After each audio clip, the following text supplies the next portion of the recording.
What's up, guys, and welcome to another episode of Best One, Worst One, the show that takes a look at your favorite movies, actors, directors, and a variety of other topics, and we ask you to choose the best one and the worst one. On today's episode, Brad and I are going to be talking about our picks for the best and worst films of 2019 so far. So, Brad, it has been a year. Yes, it has. I think 2019 has been one of the most interesting years of movies in a long time. Yeah, a lot of diverse movies that have come out that have been both great and terrible, honestly. Yeah. Great, terrible, and mediocre. Yep. Yeah. So, like we open up every single show, I have a few opening questions for you. Some I know we're going to go really in depth on. So, I want you to tell me, name some of your sleeper hits of the year so far. Meaning movies that you didn't think were going to be good and absolutely, blew you out of the water. You really just enjoyed it. Yeah. Fighting with My Family is one of those. I was not sold on the trailer at all. And whenever I saw it, I thought it was really charming. It was really funny and a really inspiring story too. As someone who isn't into wrestling per se, I have friends that are super into wrestling. I have friends that actually are pro wrestlers. And, cool. It's pretty awesome. But I've only gone to a handful of matches before and everything. So someone who didn't really know a lot about wrestling, I wasn't really the audience for the movie per se, but I had a blast with it. I thought it was so much fun, and The Rock was great in his little bits in it. Vince Vaughn was great. Florence Pugh is she's incredible. Yeah. I'll watch anything that she's in. I'm so excited that she's a part of Black Widow. Can't wait to see her in Midsummer. But yeah, that was definitely one of those that kind of hit me on the head. I was like, oh wow, that was a really solid movie. Yeah, Fighting with My Family is also on my list. Mm-hmm. For every reason, like you said, it is so full of heart. It's so charming. It's so inspiring. I fell off of wrestling maybe 5 years ago. Mm-hmm. It just didn't entertain me anymore on any level whatsoever. At the end of Fighting with My Family, I'm like, I think I want to go watch wrestling again. Yeah. I think I found a new appreciation for what these athletes do, what they have to go through to entertain a stadium full of people on a daily basis, on a nightly basis. You know what I mean? Mm-hmm. That was something, again, really inspiring to me. And I'm like, I might actually start watching wrestling again. Watching Paige's story was really inspiring. Watching her grow up, watching her struggles, how her brother was treating her. Mm-hmm. You know what I mean? And you said it with Vince Vaughn. He's actually my favorite part of the whole movie. Yeah, he's great. In the dramatic parts, the serious parts, he's great. And of course, Vince Vaughn brings all of the comedy. Mm-hmm. You know what I mean? So this movie absolutely blew me away. I did not think I would like it. Of course, Dwayne's great in the movie. Yeah. All of his lines are great. Nick Frost. Mm-hmm. Lena Nick Headey. Frost is... I will watch Nick Frost do anything. Anything. That was great. Let me get another one of your sleeper hits. I think, it's been critically praised at this point, but before the critics got wind of it, I was not sold on Always Be My Maybe. Just from the concept of it and the fact that it was a Netflix rom-com, I was like, man, I really like the people involved with it, but I'm not thinking that this is going to be a good movie. And wow, was I wrong. It's in my top 10 movies of the year so far. I've watched it 3 times. It's hilarious from start to finish. There's one of the greatest celebrity cameos I've ever seen in a movie. And it's great. The supporting cast is great in the movie. Michelle Buteau as Ali Wong's best friend absolutely crushes it. She's so funny. Yeah, that was one that really, really shocked me and has definitely, I think it's going to go down as one of my favorite rom-coms ever. Yeah, so Always Be My Maybe is also on my list. I don't like rom-coms at all. There are some that I do enjoy because they've taken what the rom-com genre is and kind of tweaked it and made it actually entertaining. Yeah. You know what I mean? And I feel like Always Be My Maybe did that. You know what I mean? It was unique, it was entertaining, but kind of still follows the tropes that people are used to from a rom-com, but completely turns it on its head. Ali Wong is amazing. Randall Park is amazing. Yes. Keanu Reeves, like you said, gives one of the best celebrity cameos in the movies ever. He's so funny. The entire movie is so funny. Ali Wong, I loved her from her stand-up, but I'll be honest, I didn't really know what to expect from this movie. I figured it would just be a straight to Netflix movie with Keanu Reeves in it and Ali Wong, and it would just be this thing that's just on Netflix. I didn't think it would be this funny. I didn't think it would be this entertaining to the fact that I want to watch it multiple times. Yeah. You know what I mean? So in that aspect, I absolutely loved it. Yeah, it's so good. And the other big one for me would be Alita Battle Angel. That was one that I had high hopes for, but then they kind of got dashed whenever the movie kept getting pushed back and pushed back and pushed back. That's normally not a good sign for your movie. But with this, I think what they were doing was taking time to perfect the visuals, would be my guess, because visually it is stunning. It is one of the most beautiful movies that I've seen in a long, long time. I think that there are some problems with it, but overall I had a way better time with that movie than I thought I was going to. Interesting. That one isn't on my list because I kind of expected and hoped for what we got. I've gone on record and said I think the Scarlett Johansson Ghost in a Shell movie is a masterpiece.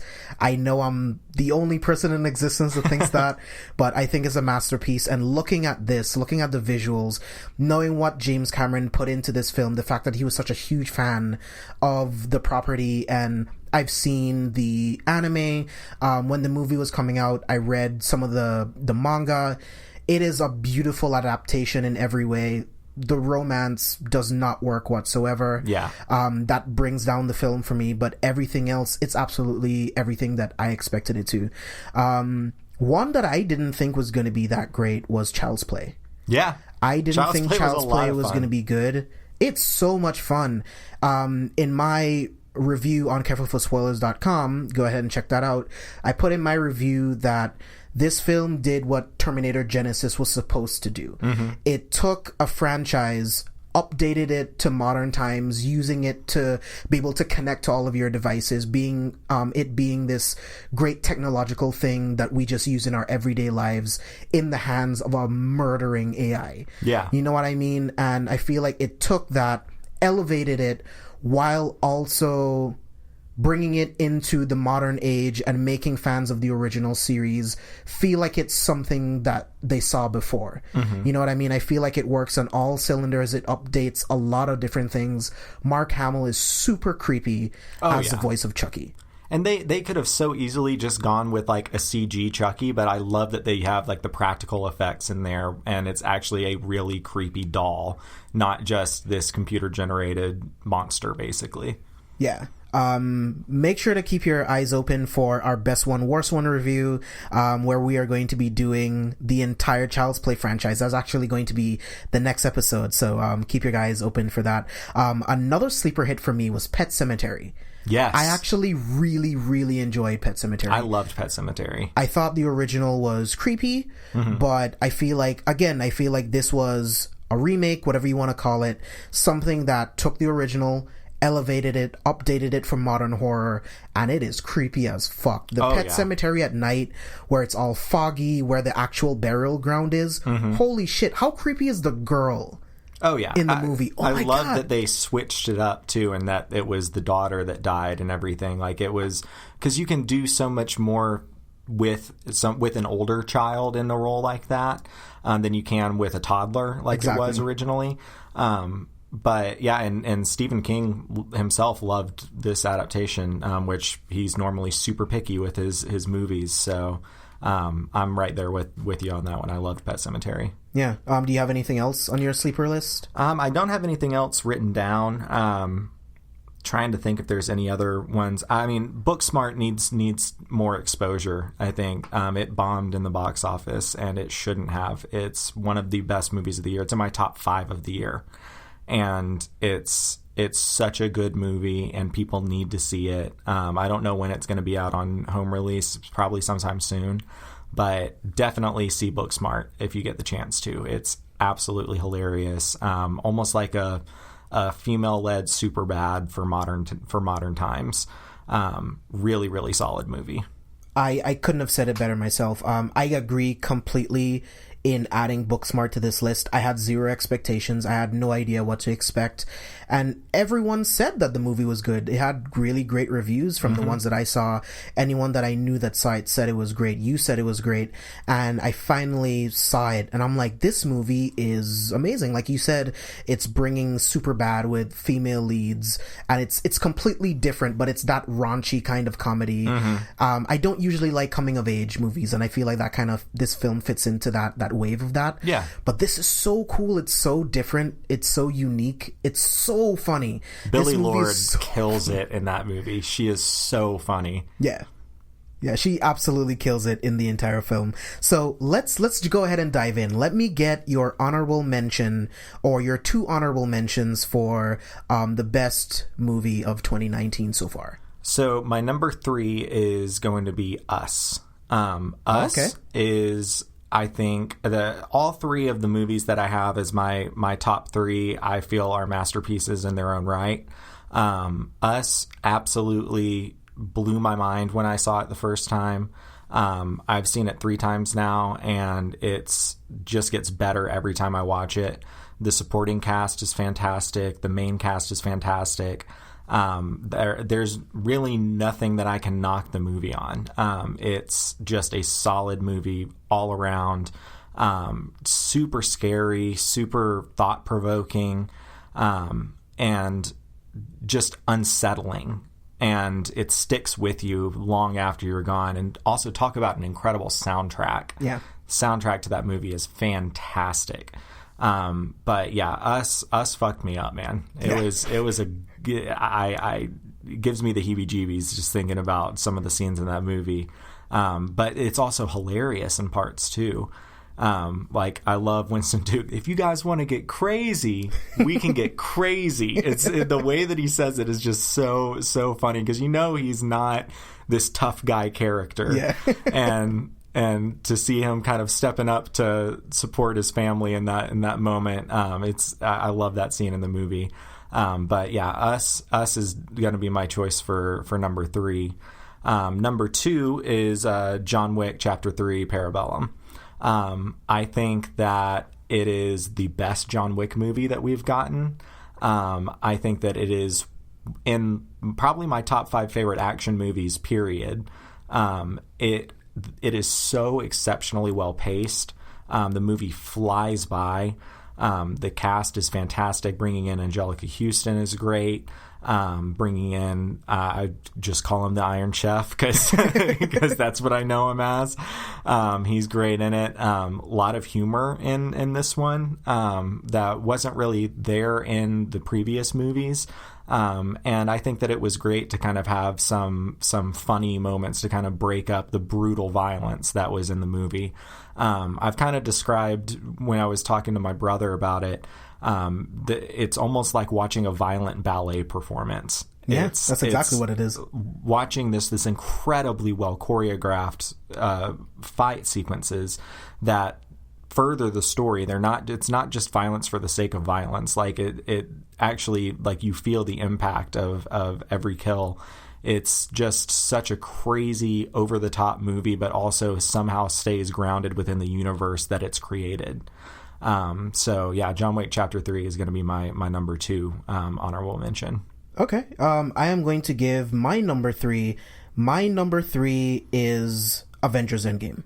Nice. I thought Avengers Endgame is the absolute best Avengers movie we've ever had. Mm-hmm. I mentioned it on our review on Careful for Spoilers for the movie, that it has everything that I want in a movie. It has great action. It's a comic book movie. It's dealing with time travel. That's some of my favorite stuff ever. You know what I mean? Seeing the Infinity Stones used in the way that they did in that film absolutely blew me away.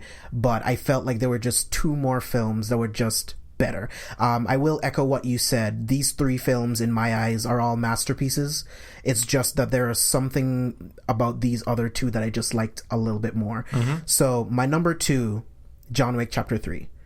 John Wick Chapter 3, like you said, it further shows you the world of the Continental. It gives you more of the underground. It gives you more of the high table and shows you the different ranks and how far this goes, what it takes to even find the one above all, if you will. I'll use a comic book reference.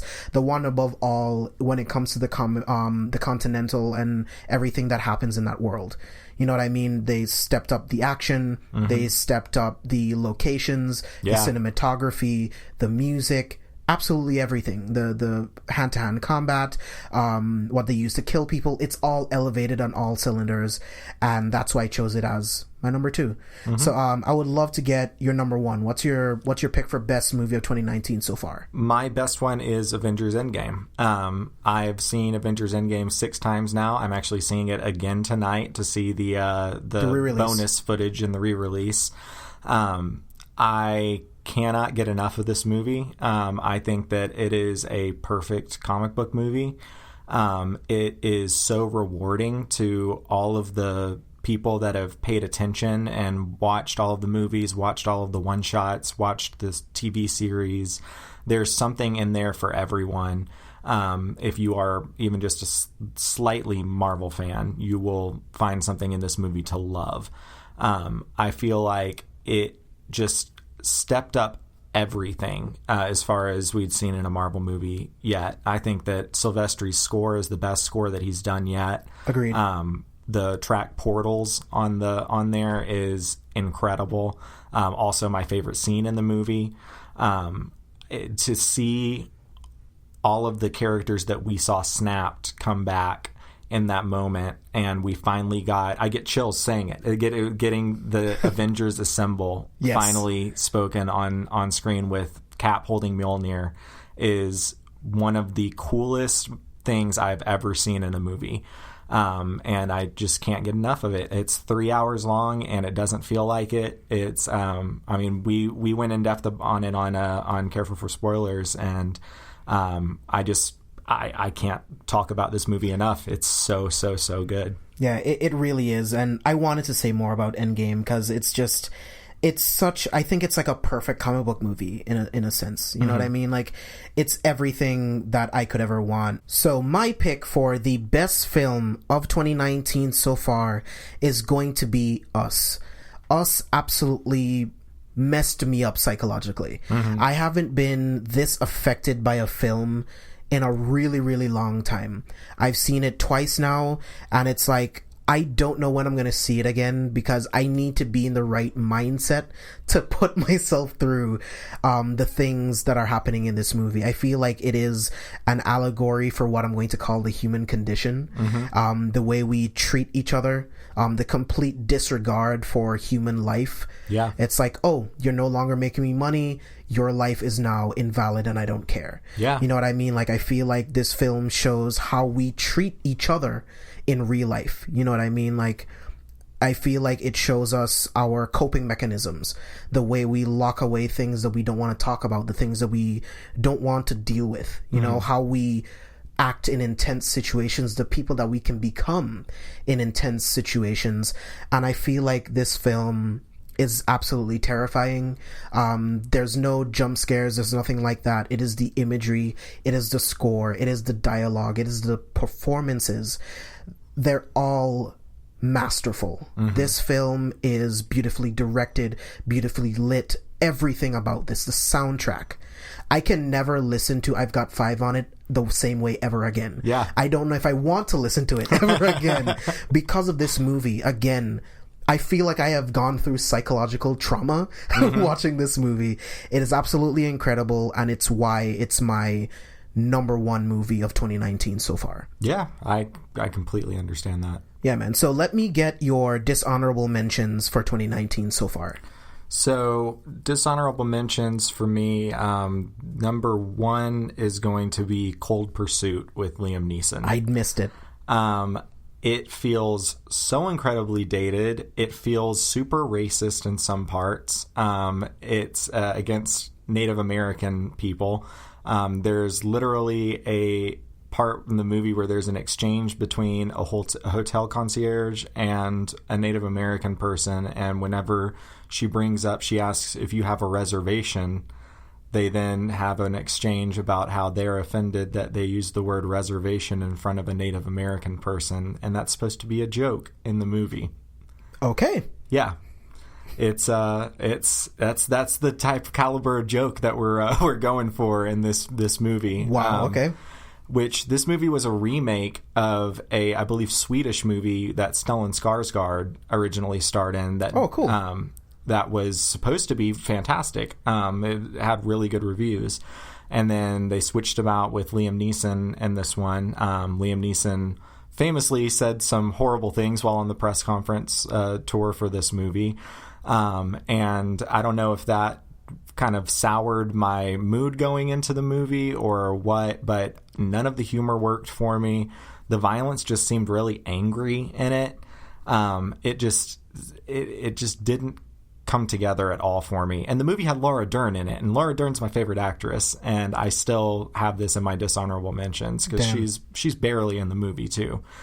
Which I'm like, you got Laura Dern, why would you not utilize Laura Dern? But yeah, Cold Pursuit I feel was a complete fail on all fronts. After that, I've got Escape Room. Escape Room, I would not have seen unless it was recommended by you, which I love bad movies, though. So this was definitely an entertaining watch for me. I literally texted Brad and I was like, I need you to watch Escape Room so that it can ruin your life. Yes.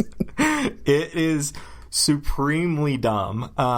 It takes all of the worst parts of Saw 2, combines them with like the kind of preachy underlying message of Hostel with like class warfare and everything, and puts it in a PG-13 blender with a bunch of people who do not have any chemistry together whatsoever, and has a bunch of quote-unquote twists in it that you can see coming from a mile away. Again, just complete fail on all fronts with this movie for me. I will say it did make me laugh out loud a couple of times that I probably wasn't supposed to be laughing. I had fun watching it, but I also recognize that it is definitely one of the worst movies that I've seen all year. Yeah, most definitely. My number 3 pick on the dishonorable mention list, it has to go to Hellboy, man. Yeah. Hellboy it's so bad. I went in and I saw it. I'm going to go in with an open mind because I like Hellboy. I like what Ron Perlman did. I like what Guillermo del Toro was able to do with the original 2 films. And I'm like, I can't wait to see what they're going to do with this. And as the trailers are coming out, I'm like, this looks like shit. Yeah. This looks like shit. Mila Jovovich is wasted. She's hamming it up. Like, the Blood Queen is an awful character. The humor is terrible. The dialogue is terrible. The action is terrible. It's all predictable. You know every single beat that's going to come throughout the entire film. Nothing is interesting. Ian McShane is absolutely wasted in this film. And I feel like, oh, well, we needed to make Hellboy rated R so that we can say fuck a lot. Yeah. And, I mean, he does some really cool kills on some demons and orcs and shit, but that's about it. There is nothing else to talk about with this movie. It is absolutely forgettable. Yeah. My number 2 is Escape Room. Escape Room, for everything that you said, is just, it's an awful, awful movie. In the film, they try to set up all of these different backstory for all of these different characters that kind of shows why they were chosen, kind of picking up off of like Saw and like Hostel, like you mentioned. Like, it's trying to take these things, put it into like a game escape room kind of feel, but it doesn't work. It's really cheesy. And these fuckers had the balls to actually set it up for sequels. Yep. Like anyone's actually going to watch any more of these movies. Are you nuts? Never know, man. Never it's know. like, yeah, sure. It's like, yeah, sure. They did Game Over in Saw, and now we're just gonna go ahead and try to create an entirely new franchise out of nowhere. All right, Brad, so let me get your pick for the worst film of 2019 so far. My worst one is Hellboy. Hellboy is such a disappointment for me. I was super excited for it going into it, and then some of the new trailers started to come out for it, and then there was like a clip that they had on Instagram, and I was like, uh-oh, what's happening here? And the movie only had one redeemable scene for me, and that was whenever he fights the giants and that Muse song plays underneath it. Thought that was pretty cool. Yeah. There's some good gore in the movie, but it's that CGI gore that I think is just so annoying in movies. If there's going to be like a bunch of blood and guts in your movie, like give me some practical effects. Don't make it all look CG. Especially coming off of a franchise that infamously used practical effects. Yeah. So I don't know, man. Hellboy just was such a bummer for me. I don't feel like any of the actors hit their marks really. And I love Ian McShane and everything, but he was completely wasted in this movie. I think what little bit of time he gets in the movie, he does a good job with. But then again, he's not given very much to work with at the same time. So, yeah, Hellboy is definitely my number one for worst movie of the year, and I think it's going to take a lot to beat it. So, my number one pick for the worst movie of 2019 so far is The Curse of La Llorona. There you go. Oh my God. I saw this movie last night for the first time, and I was bored out of my mind. This movie is an hour and 26 minutes before credits, and it feels like it's 3 hours long. Yeah. It is so long. It is so boring. It is so uninteresting. Linda Cardellini is absolutely wasted. I would have loved to see her in a movie in the Conjuring franchise because... Newsflash, The Curse of La Llorona takes place within the Conjuring universe. The priest that's in the film is actually the priest from the first Annabelle film, and his first introduction to the supernatural is with the Annabelle doll. So Linda Cardellini meets up with the priest after some weird shit starts happening, and that's how we get that this is connected to the Conjuring universe, but nothing else happens to connect it. So it's a wasted connection to the Conjuring universe. To me, it is the second worst film in the Conjuring universe because nothing gets worse than The Nun. Yeah. And again, it is just boring. It just goes on with jump scare after jump scare that's completely predictable. Yeah. I will say there is one scene where the woman in the wedding dress, La Llorona, she was in the attic and she's walking really slow towards I believe it's one of the kids or the mom, I think, and the lightning is in the background. It's really dark in the attic and you only see the side of her face when she's walking really slow as the lightning flashes and lights up her face. I thought that shot was interesting. Everything else in that movie is absolute shit. Yeah. And it was a complete waste of my time, and I will never get that time back ever again. Even though it's only an hour and a half, you still feel cheated. Yeah. I'm surprised this isn't anywhere on your worst list. It's in my biggest disappointments of the year list. Okay. Which we will be getting to. Yeah. So let's just jump into the bonus round where we're going to be talking about the biggest disappointing films of the year so far. Go ahead and start it off, Brad. So Curse of La Llorona is going to be one of those because I heard amazing things about this movie whenever it played at, I think it was maybe Fantastic Fest. It was at one of these smaller like genre movie film festivals. And people were saying it's great. The person who directed it is so good that they're going to be directing a movie in the Conjuring universe next and all of this stuff. And so I was pretty stoked about this movie coming out. And then whenever the cast came out and they've got Linda Cardellini in there, they've got Tuco from Breaking Bad in there.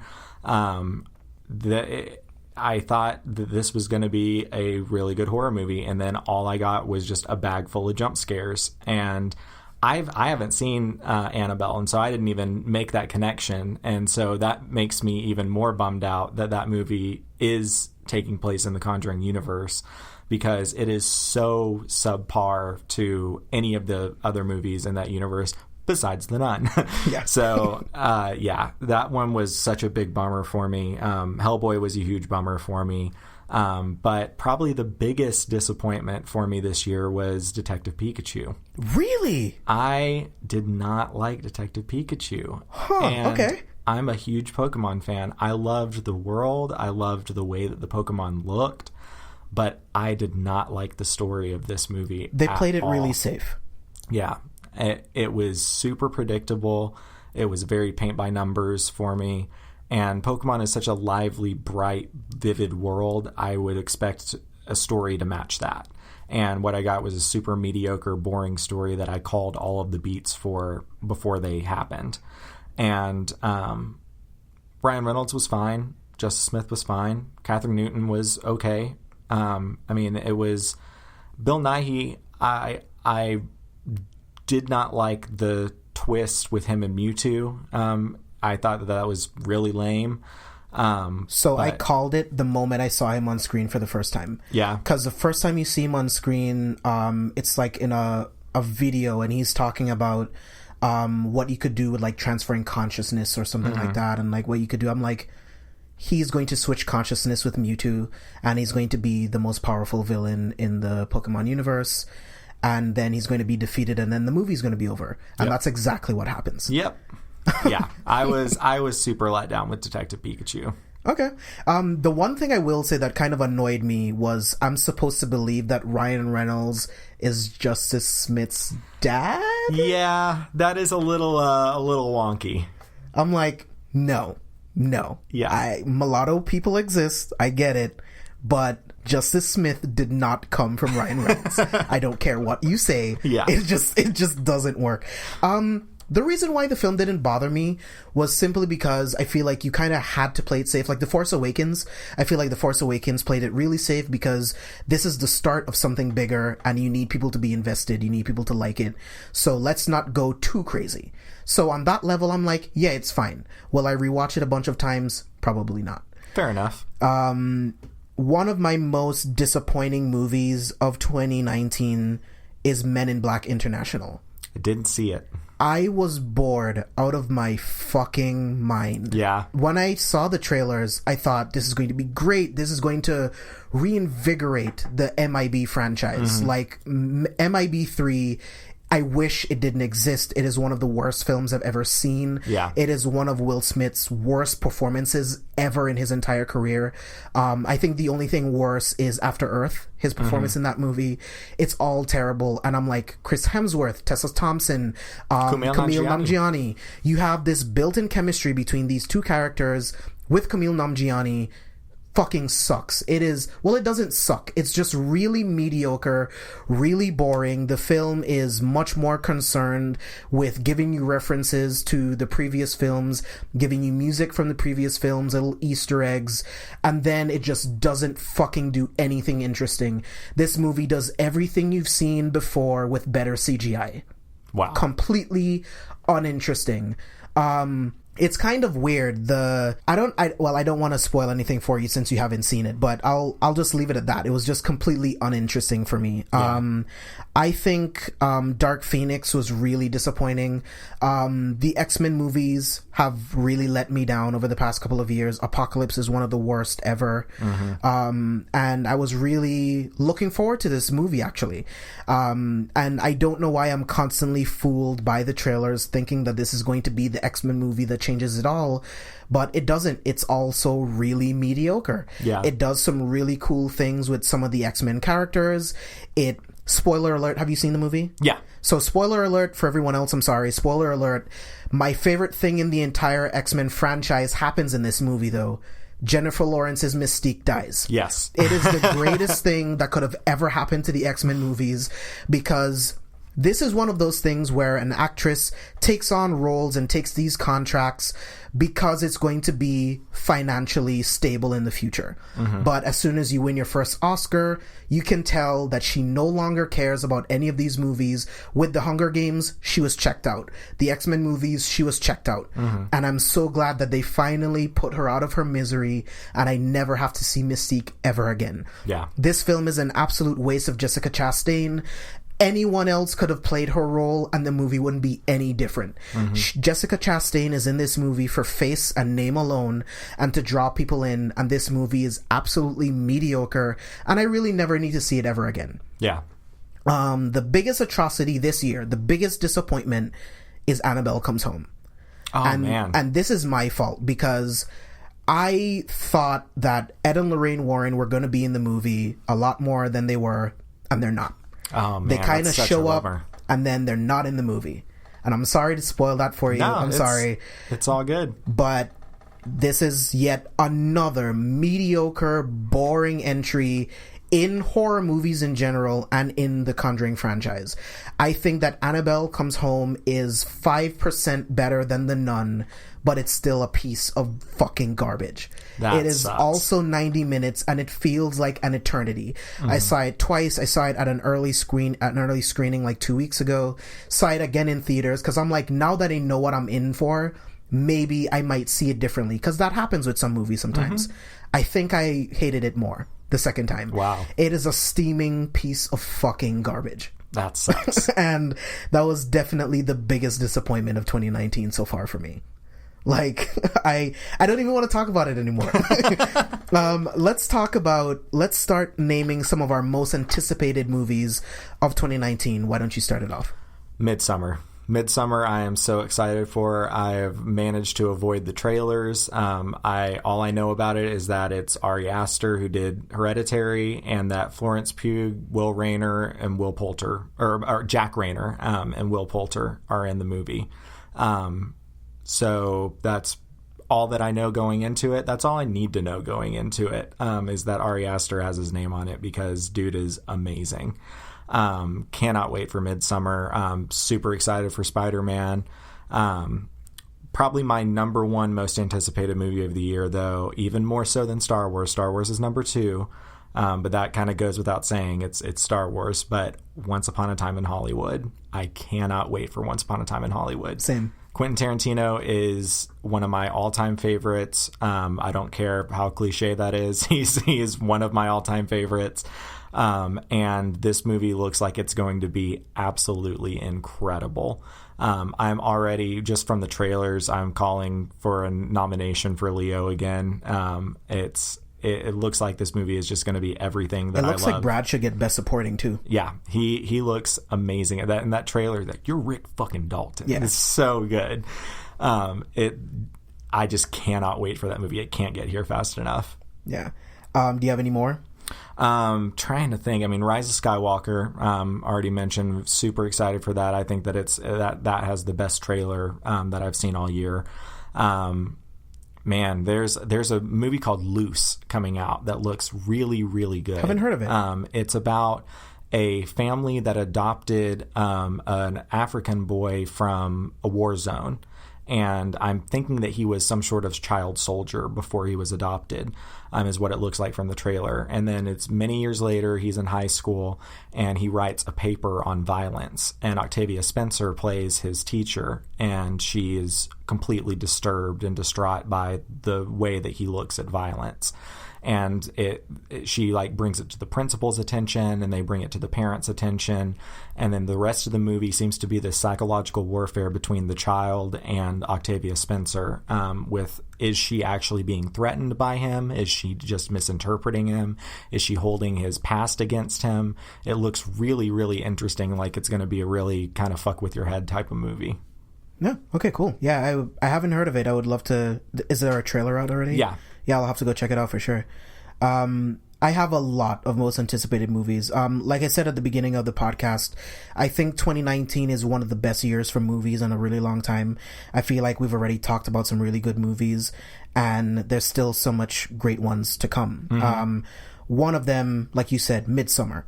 The only thing you have to tell me is Ari Aster, done. I'm in. Yeah. You know what I mean? Spider-Man Far From Home. Gotta see it. And I am seeing both of those films opening night. Yeah, same. One after the other. And I can't fucking wait. It Chapter 2 yes. might be my number one most anticipated for what's to come. That looks like it's going to be great. I can't wait for that. Terminator Dark Fate. Yeah, I'm excited for that one too. Really excited. I just hope it's good. I can't go through another Genesis. I can't do that again. Mm-hmm. I need a good Terminator movie, and I'm hoping because Linda Hamilton even liked the script to even be in it. I'm hoping that means something. Tim Miller's doing it. He has his own production company. I think they're keeping it all in house, if I'm not mistaken, as far as that goes. But I'm really excited for that. Episode 9. That teaser of the Emperor being back, I don't care in what capacity. The Emperor is the single greatest Star Wars character, in my opinion. What solidified that for me was the Clone Wars animated series. Watching the Emperor be literally the ultimate puppet master that I've ever seen. Oh, yeah. That is phenomenal. And I love everything about that character. Once Upon a Time in Hollywood is my last most anticipated film to come yet. I think that looks incredible. Leo looks great. Brad looks great. Margot Robbie can do no wrong for me. Oh, yeah. And again, Tarantino is one of my favorite directors. Fateful Eight, it is not really one of my favorites, to be perfectly honest. I thought it was just okay. But I love all of his other movies. I can't wait to talk about Quentin Tarantino in a future episode of Best One, Worst One, actually. Yeah, that's going to be a lot of fun. Yeah, I'm going to have Brad and his brother Blake back that we did a Kevin Smith episode on. That's going to be a lot of fun. We're also doing Leonardo DiCaprio together, so that's going to be a lot of fun, too. I don't know, man. 2019 is going to be great. I'm really excited for it Chapter 2. Yeah. Like, that trailer is really creepy. How creepy is that old lady? Oh, dude, it's so creepy. And whenever she, like, shuffles, like, across the hallway, like, in the background of the scene, like, doing that, like, weird dance almost that Pennywise would do. It's so creepy. Yeah, I cannot wait for that movie. Are you still Daddy's little girl, Beverly? It's so good. Like, oh, it's so creepy. And I can't wait to see it in Dolby, too. Yeah. Like, when you see the trailer in Dolby, when the old lady transforms into whatever Pennywise transforms into, and you can hear the stomps of the feet, oh, it's gonna be so good. Yeah. I'm really disappointed by MIB International. Like, I had to come back to that because it's really, really disappointing. The villains in the movie, the kind of villains in the movie, they're kind of like, well, again, I already said I don't want to spoil it for you, but I probably will wait until it comes out on Redbox, honestly. So you go right ahead with whatever you want to talk about with it. They're kind of like shapeshifters. They're kind of interesting, but not really when you find out what the real purpose of the movie is and what their real purpose is. So it's like, you set me up for this, then you give me the bait and switch, and then the switch is probably the most uninteresting thing you can imagine. You know what I mean? And then the film just kind of ends on this low note. And it's like, well, you should be excited because Tessa Thompson and Chris Hemsworth will be back. But overall, it's just uneventful. That's such a bummer. Yeah, man. It really, really is. I'm surprised you didn't mention Spider-Man: Far From Home in your most anticipated. Yeah, I'm super excited for Spider-Man. I guess Midsummer is just eclipsing it right now so much because they both come out on the same day. But yeah, Spider-Man I am really, really excited for, especially knowing that this is the end of this phase of movies. I'm excited to see what they do with it.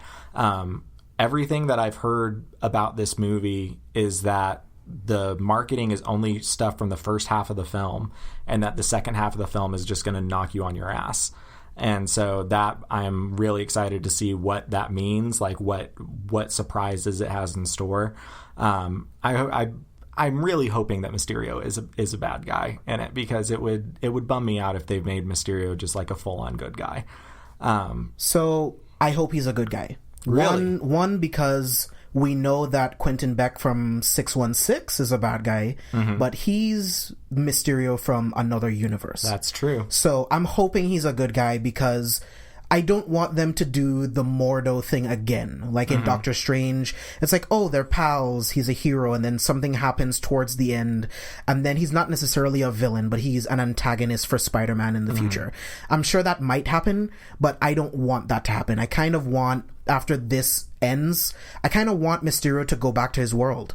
And I'm sure we'll see him again, but I want him to go back to his world, and I want Spider-Man to face the Sinister Six of Earth 616. Yeah. That's what I want. See, that's what I'm wanting. That's what I'm wanting it to build towards, is Sinister Six, which they already hinted at in the Homecoming post-credit scene. Yeah. With Scorpion. You got Scorpion, Vulture, and Shocker all in jail together. Yeah. And Scorpion makes that comment that he knows some guys who would like to cut off his head and put it in a freezer, and at the end of that. And I'm really, really hoping that we get to see the Sinister Six in an MCU movie, not some sort of standalone movie like they tried to do over at Sony.